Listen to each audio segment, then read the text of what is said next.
ve které právě dnes přicházela na svět malá princezna.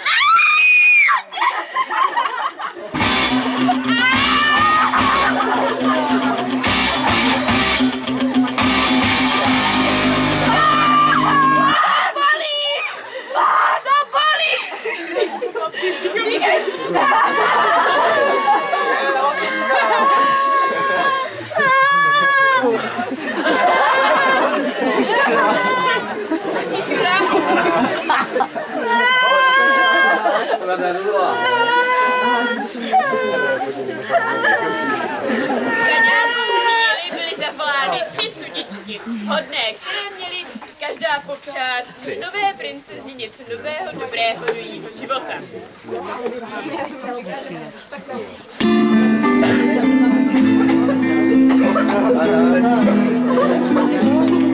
Růženko, já ti přeji samou krásu, aby ti každý den dal okolo pasu. Já jí dávám mnoho štěstí a nikdy nedá pěstí. A já, Růženko, já ti přeju hlavně hodně přece lásky. Lásky, jo, ať nemáš žádné vrásky. Jednu však nepozvali. Ha, takže vy jste gangsta sudičku nepozvali, jo? Tak to teda ne. A co to slyšeli, uši mé? Prý všechno dobré, tak to teda ne. V 18. píchne trn od růže a bude po tobě. To máš za blbý keci. A prostě tě, chci toho. Pojďte, holky, jdem. O 18 let později.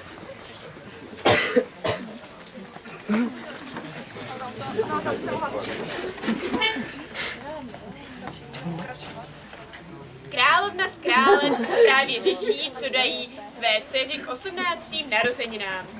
Co jí dáme k 18. narozeninám? Třeba Gigola, který bude prověřit na faluplost fotografu.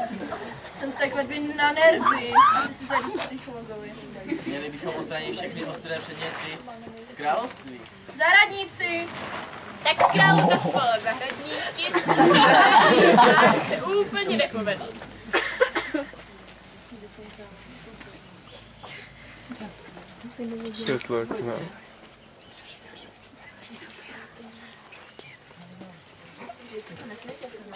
Růženka prochází se po zahradě a zlá kletba se asi vyplní.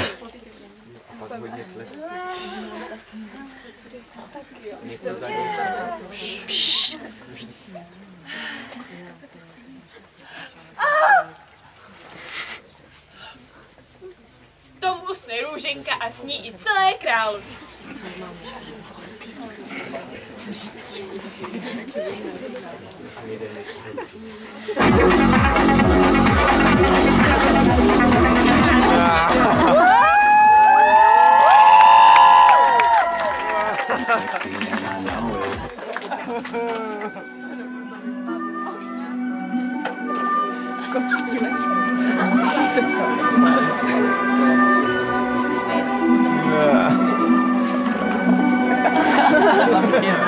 A snaží se princezu.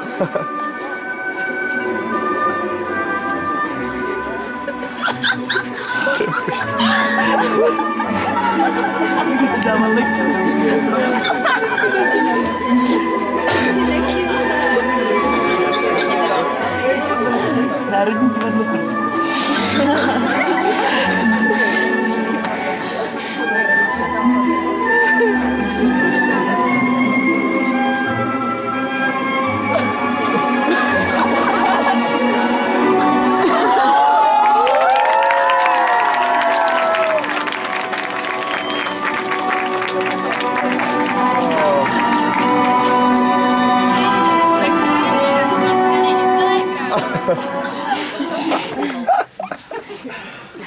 Děkuji za záchranu.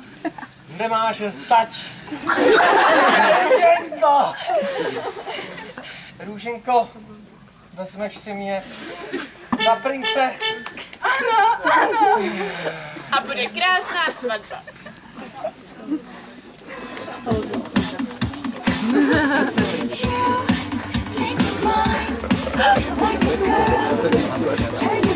Se světlem.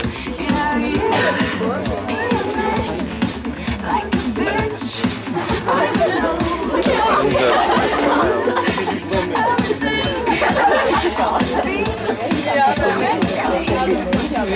Na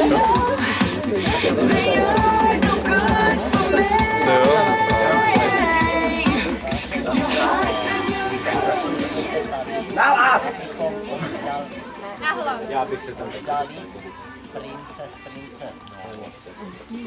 Pane princi, berete si zde přítomnou princeznu za právoplatnou manželku? Jasně, ano!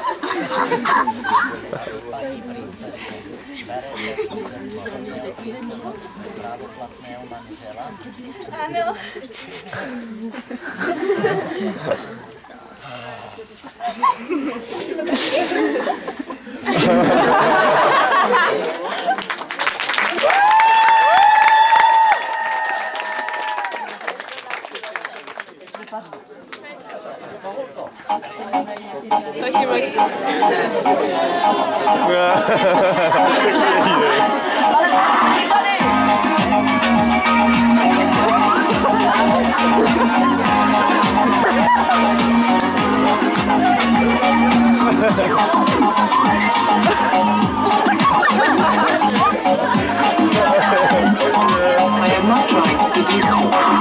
When the dance they call me Magarena, and the boys they speak Peruana.